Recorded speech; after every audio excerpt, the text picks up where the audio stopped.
We'd love to see it, but it's not likely that Washington is going to keep Detroit from scoring. So the key this weekend is to control the quality of those scores as much as it is the quantity. That and more coming up on today's episode of Locked On Commanders.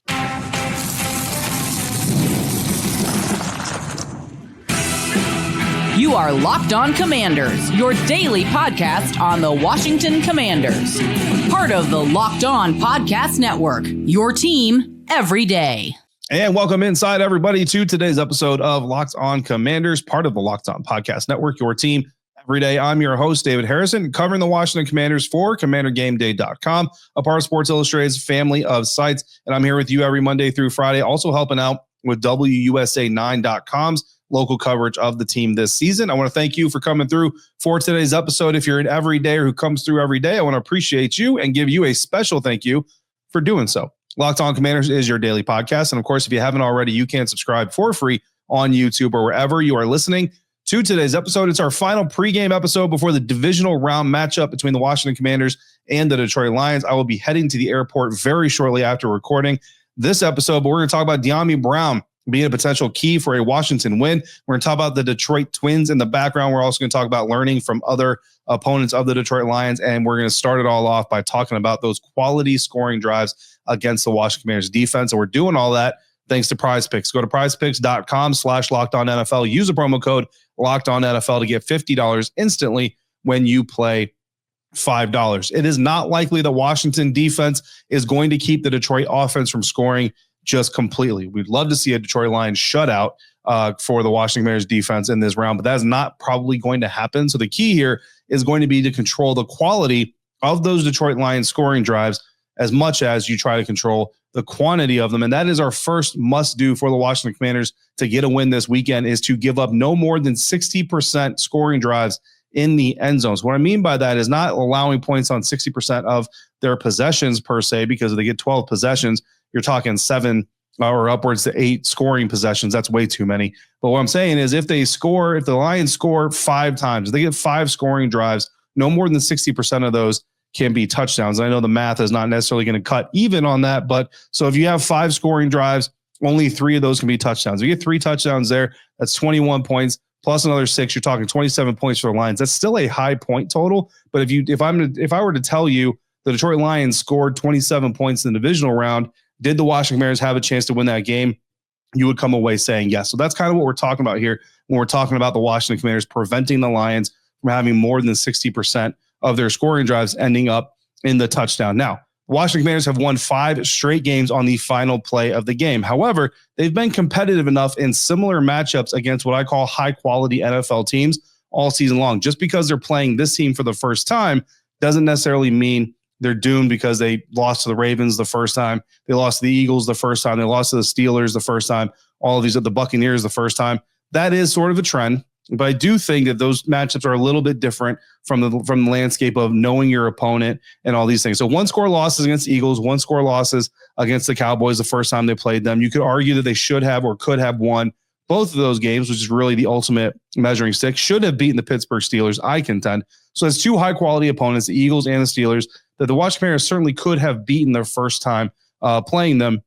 And because of some of the mistakes they made that hopefully we've seen them grow from, that's why they can be competitive against the Detroit Lions this weekend. Now, in the 7-point loss to the Baltimore Ravens, they trimmed the lead to that 7 points, and then the defense had enough time to potentially stand up against the Baltimore Ravens and get Jayden Daniels and his Washington Commanders offense the ball back with the opportunity to tie or potentially win the game. The defense, unfortunately, didn't make that stand. But again, you have the Commanders in a situation against a high-quality opponent where they lose by 1 score, and in the situation they were in, potentially have the opportunity to get the ball back. The Lions have played in 9 games this year where they have won, but they've had a 1-score margin of victory. Those games have come against the Rams, Cardinals, Vikings, Texans, Bears, Packers, 49ers.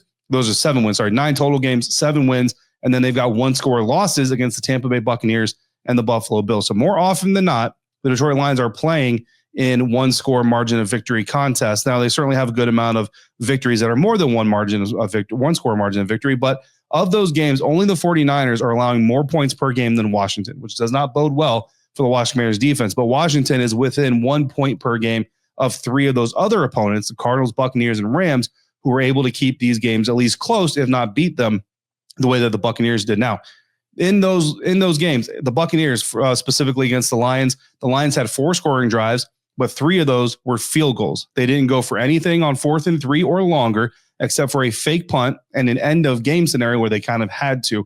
So we talk about the Dan Campbell aggression there in that Bucs game, not going for it like on 4th and 5, 4th and 6, but 4th and 3 or closer was where that kind of window was. Against the Rams, the Lions had 5 scoring drives. 3 of them were touchdowns, including the game winner in overtime. So before that, 4 scoring drives, 2 touchdowns. So again, the Rams coming in below that 60% threshold, and you see them having a 1-score loss to the Lions, which means obviously they're in position to potentially win that game. Against the Cardinals, another 1-score game. The Lions had 3 scoring drives. All 3 of those were touchdowns, and the Cardinals ultimately end up losing that game. So again, in all 3 of those games, the Lions players, their playmakers, Amon-Ra St. Brown, Jameson Williams, Jahmyr Gibbs, David Montgomery, in a lot of those games, they got their stats. It wasn't about, these teams didn't play to these 1-score games by just completely erasing Jahmyr Gibbs or completely erasing Amon-Ra St. Brown. It was not so much about erasing them as much as it was about containing them. And then again, when they get into scoring position and they get into the red zone, not allowing more than 60% of those scoring drives to go into the end zone, to get into the end zone. And as you look at it, you see the teams that did that better had a better opportunity to beat the Detroit Lions, even if they ultimately ended up falling. So when we talk about the Washington Commanders having the opportunity to win, that is going to be part of the key. And, obviously every game you want to minimize the touchdowns, right? So that part of it is kind of a no dub. When we talk about the key to beating these Detroit Lions, that's really kind of where I zero in on that number, that 60% number. The Commanders defense is actually allowing 60% red zone defense in the regular season. So that correlates, which would equate to 3 touchdowns on 5 scoring drives. Like we're talking about, turn one of those and that's the floor. Now, if they can turn one of those 3 touchdowns out of 5 scoring drives into a field goal, now you're talking about 23 points instead of 27 points. Now it's a much more manageable opportunity. Even better, get a takeaway, when the Lions are threatening to score, and that window to win really starts to open up. So to keep this game competitive, the Commanders need to take a page out of the Buffalo Bills playbook, which was a 1-score game, but it was not a low-scoring affair. Limit explosive runs by Jahmyr Gibbs and David Montgomery. Make sure the defense doesn't fall victim to mismatches that the Detroit Lions love to eat on and thrive on. That is coming up next on today's episode of Locked On Commanders, part of the Locked On Podcast Network, your team every day. And today's episode of Locked On Commanders is brought to you in part by Prize Picks. And with Prize Picks, we know it's playoff time, but if you're like me, you're going to want to make the most out of these final weeks of football action. Well, that is where our friends at Prize Picks can come in and help you out, because if you love football and you want a chance to win real money while watching these games, Prize Picks is the place for you. It's the best way for you to turn your sports opinions into cash with daily fantasy player projections. With Prize Picks, it's really simple to play. All you got to do is go into the app, pick more or less on player stat projections like total passing yards, rushing touchdowns, and doing so, you build your roster, you build your ticket, you get a shot to win up to 1,000 times your money. And the best part is you can make those picks in less than 60 seconds if you want. If you're like me and you overly research, you overly think about it, might take you a little bit longer, but it's a lot of fun. Whether you're looking to get a flex play to boost your payout or you want a cash out quickly option, Prize Picks has got you covered. So here's a special offer. Locked On NFL listeners, download the app today. Use the promo code Locked On NFL to get $50 instantly after you play your first $5 lineup with Prize Picks. Run your game. To keep this game competitive this weekend, the Washington Commanders need to take a page out of the Buffalo Bills playbook. Limit explosive runs from Jahmyr Gibbs and David Montgomery and make sure the Commanders defense doesn't fall victim to mismatches. And if you want to get even more out of the Locked On Commanders podcast, all you got to do is sign up to become a Locked On Commanders insider today at joinsubtext.com/LockedOnCommanders. We're getting new insiders almost daily, at least weekly. So if you want to join that group where you're going to get live texts from me during practices, press conferences, games, and the like, you're also going to get exclusive access to our insider-only Zoom conferences where we all get together for about 30 to 40 minutes before games, after games, and shoot the breeze about what's going on with the Washington Commanders. A lot of post-game victory conversations have been had. So again, join subtext.com/LockedOnCommanders to try it out for free for the first 2 weeks. And you also get to have an influence over this show, which we will include later in this episode as our insiders come through with their predictions and their X factor of the game. But getting back to our 3 must-do. So the first one, again, prevent the Detroit Lions from having more than 60% of their scoring drives end in the end zone. Number 2, limit Jahmyr Gibbs and David Montgomery. And take notice, I said limit, not stop, because I don't think you're going to stop these guys. The key is to not let them just bowl over you and not let them just completely take over the game. In their 2 losses this season, in the loss against the Tampa Bay Buccaneers, Jahmyr Gibbs had 2 explosive runs. So explosive run is any run that gains 10 or more yards. That's an explosive run. Jahmyr Gibbs had 2 of them. David Montgomery had 0. Neither of those running backs had an explosive reception. Explosive receptions are gains of 20 plus yards, 20 yards or more. In the loss to the Buffalo Bills, which was a much higher scoring affair, Jahmyr Gibbs had 1 explosive run, 1 explosive reception. So still two explosive plays, but again, 1 explosive run, 1 explosive reception. David Montgomery, again, 0 explosive plays. So you see in these 2 losses, part of, again, keeping the Lions score within reach. Now, again, that Lions score against the Buffalo Bills, I mean, anytime you score 40 plus points, nobody's looking at the Bills defense and say, good job keeping them out of the points area there, guys. But you see they were able to do enough to at least let their offense have the opportunity to swing back, get into that slugfest, and do all those things. And again, helping do that is limiting those running backs and the impact that they can make in this game. Because even in a high-scoring affair like the one against the Bills, keeping that running back duo, that tandem, those twins, whatever you want to call them, from exploding is going to be absolutely key to keeping it close, giving the offense the opportunity to counter with their own big plays as well. Plus, the more big plays that those running backs are getting, the more that defense is going to start to cheat up, read up, do all those things. And that is when Jared Goff goes over the top to Jameson Williams or Amon-Ra St. Brown or something like that. And things just get even worse.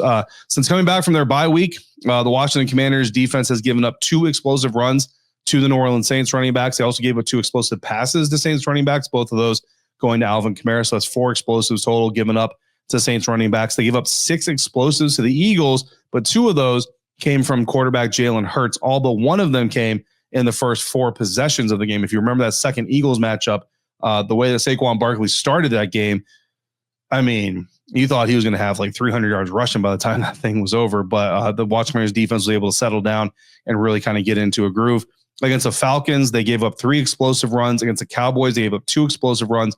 And then last week against Tampa Bay Buccaneers, only 1 explosive run, which is pretty impressive against a guy like Bucky Irving, who has been getting some really good explosive runs. One of the most explosive running backs, at least in his rookie year, in the National Football League. So, there are some moments here, and I've been telling, all the Lions radio stations, and obviously on the crossover, I said it.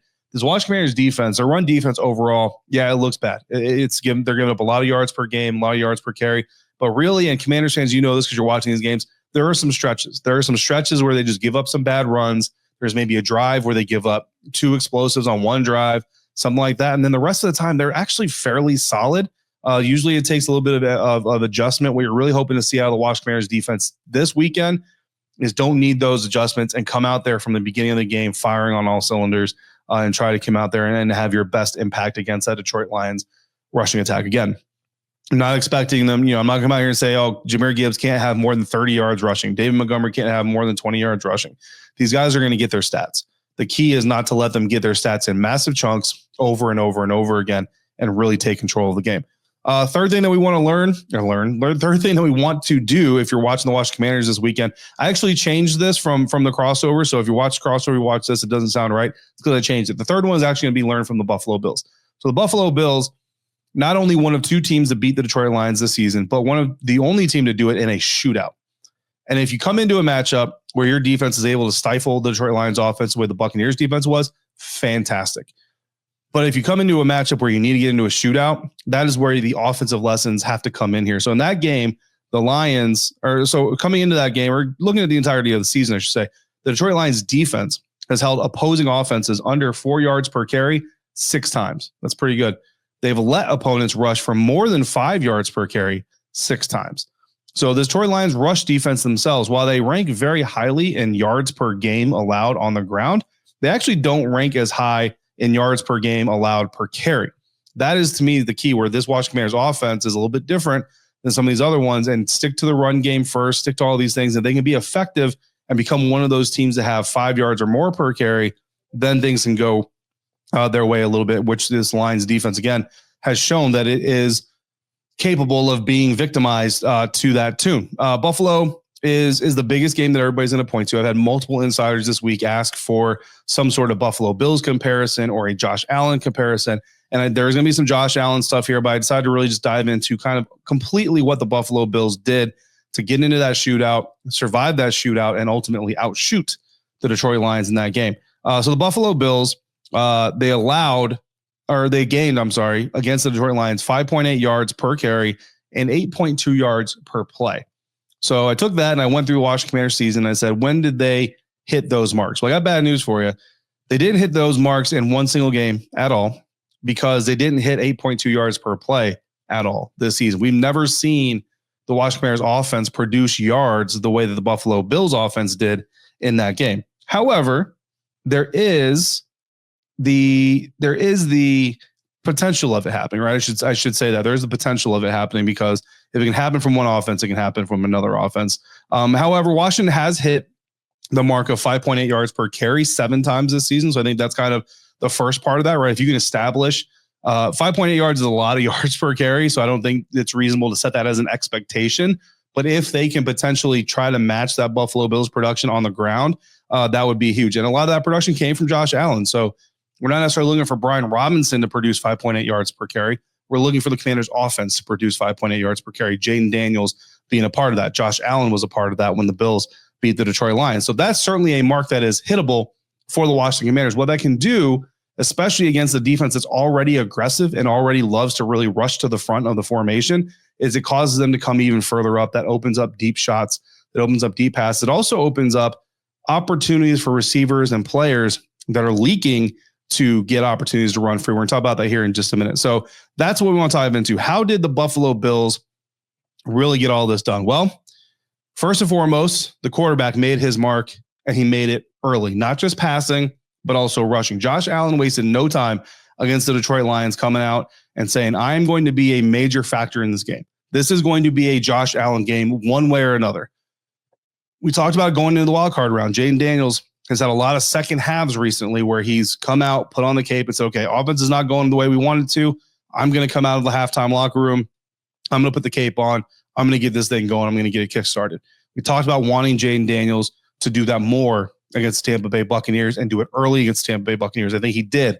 Now we need to see him do it early, and we need to see him do it a little bit more. And that is where, look, as we go through, these games are supposed to get harder. The ask is supposed to get higher on these players. So that is kind of the next ask here is Jayden Daniels. Don't only come out of that locker room in the beginning of the game with the cape already on, but come out with the cape already on and use it a lot more early on. That's something that Josh Allen was able to do. Something else the Buffalo Bills do, they got the running backs involved in the passing game. Again, something we saw more in against Tampa Bay Buccaneers, the wild card round. So that speaks very, very well for the potential to happen here. But the Buffalo Bills had multiple running backs in that win over the Lions, have 25-plus yard receptions. That is not something that we've seen this Washington Commanders offense really have in their repertoire. Not something we've seen them really try to generate a whole lot. So you would love to see a guy like Austin Eckler get really involved in there. We know he's got the pass catching ability, but we also know Commanders fans and Commanders media watch Brian Robinson throughout his career. We know that Brian Robinson is an underrated receiver as a running back. So the potential for him to get involved there as well. And that leads to kind of the final portion of what I noticed about the Buffalo Bills offense and what they were able to do against the Lions defense to get all those points. Get the unknown guys going. Ty Johnson, specifically running back, exploded against the Detroit Lions. As a receiver, not a running back. He's a running back, but he exploded as a receiver. Jeremy McNichols is kind of the body comp, but I think Austin Eckler probably more so, but even Brian Robinson Jr. Ty Johnson has not had a game like he had against the Detroit Lions before it, and he hasn't had a game like it since it. And what the Buffalo Bills did is they used motion, they used shifts to identify coverage pre-snap, because again, these Lions are very aggressive. So when you move around, they kind of have no choice but to declare themselves. Get the running backs in one-on-one matchups against linebackers. Take advantage of some of those mismatches. The running backs need to stay alive in the field when the quarterback is extending the play. Don't get sedimentary. Don't stand in one spot. Go find space, because with that Detroit Lions off, our defense being as aggressive as they tend to be, there's going to be green in the field for you to find it. Go find it. Jayden, go find them. Call them check downs. Call them whatever you want, but get the running backs going in the receiving game. I think that is another big way for the Washington Commanders to learn from what the Buffalo Bills did. If you missed it, Matt Derry's 3 things for the Lions. They want to rattle Jayden Daniels. Good luck.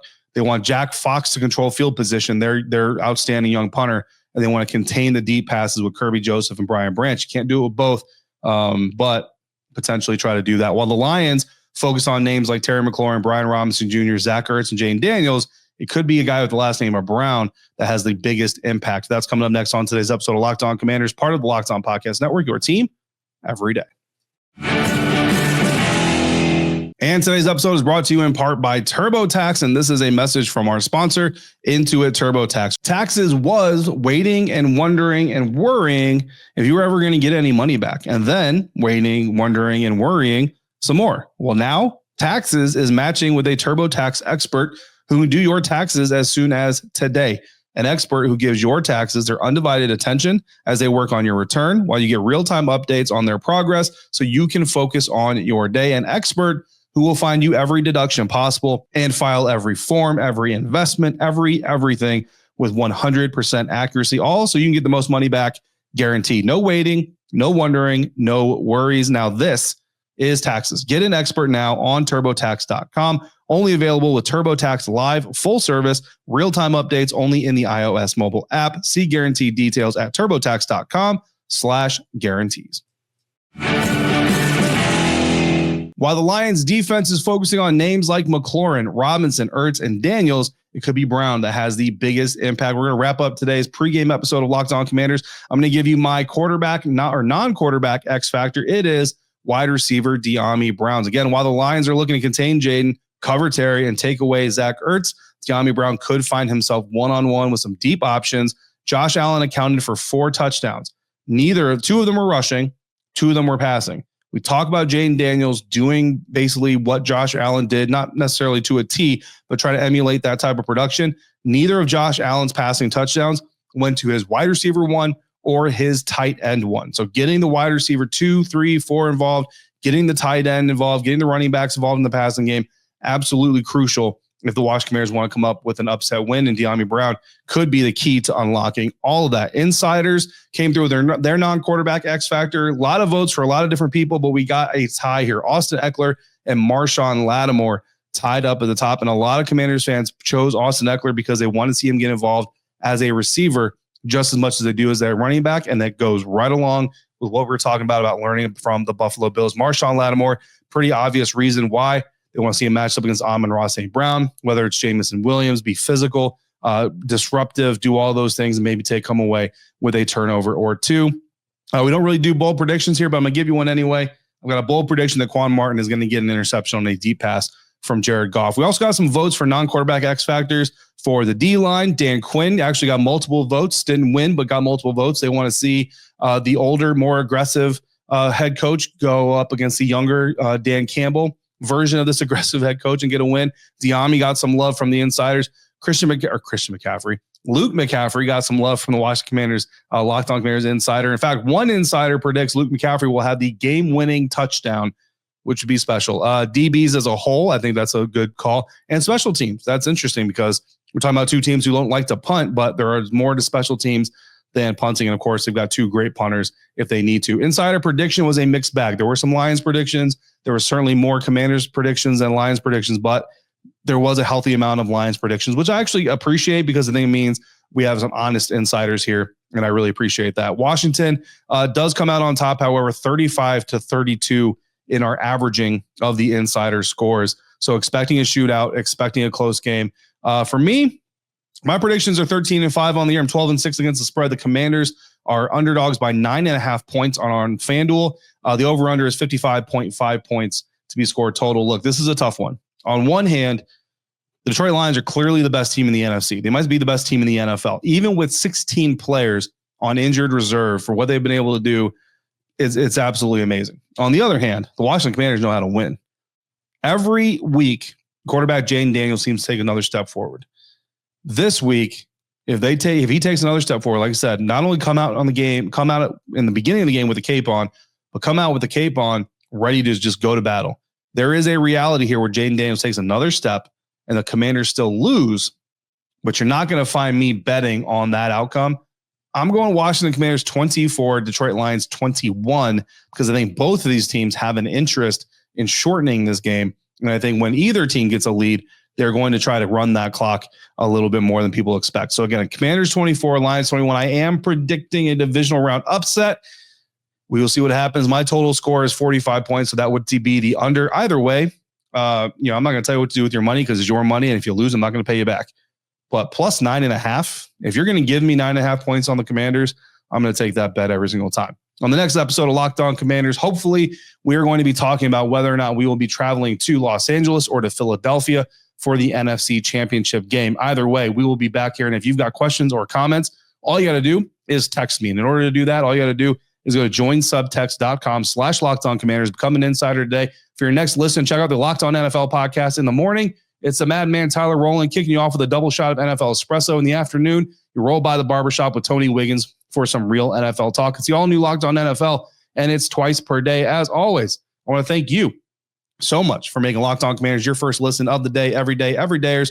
I want to thank you especially for coming through on a regular basis like you do. And until we speak again, if you're out and about, please be safe, be kind to one another, and I'll see you right back here next time for another episode of Locked On Commanders, part of the Locked On Podcast Network, your team every day.